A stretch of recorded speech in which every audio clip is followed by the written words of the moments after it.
Today we're going to be working on Leetcode question number 155, minimum stack.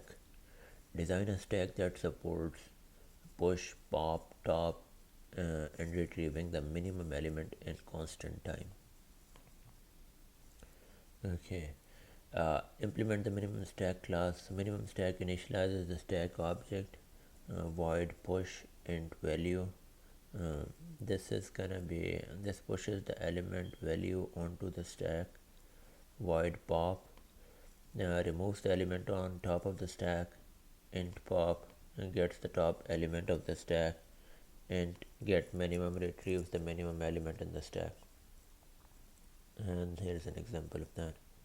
So the way we're going to be initializing it is like basically we're going to have a queue where we're going to say that it is an empty queue.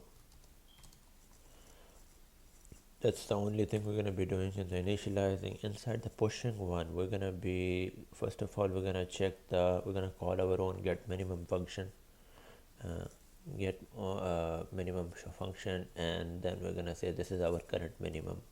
So the current minimum is basically equal to self.getMin,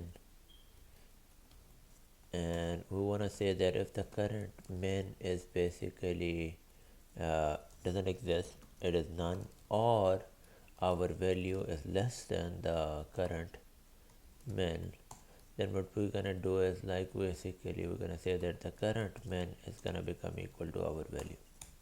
The way we're gonna be putting elements inside that queue is self.queue.append.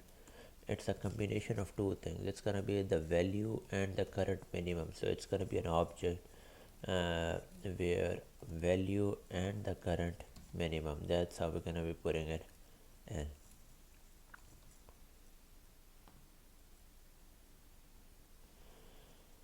Okay. Inside the pop, we're just gonna say self.queue.pop. That's gonna be the pop function. We're not doing anything fancy in the pop, but inside top, what we're gonna be doing is like first of all we're gonna say that if the length of the queue is basically self.queue is equal to 0, meaning there is no element in there. Sorry about that.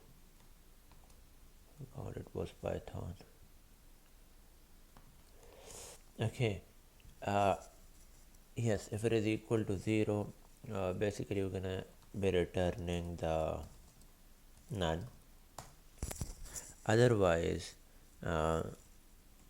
what we're gonna be doing is we're gonna be taking the last element inside our queue and returning the first part of it, which is the value, not the current minimum.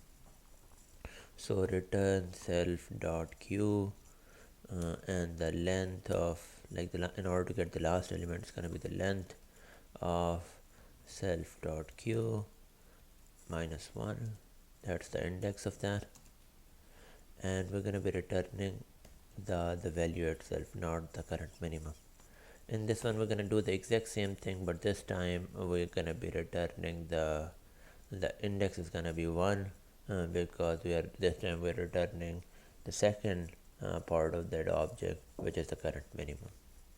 So if the length of self.queue is basically equal to 0, that means we are returning none.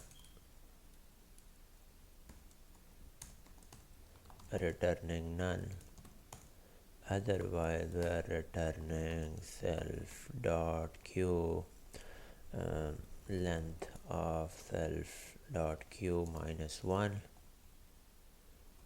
Well, that should do it.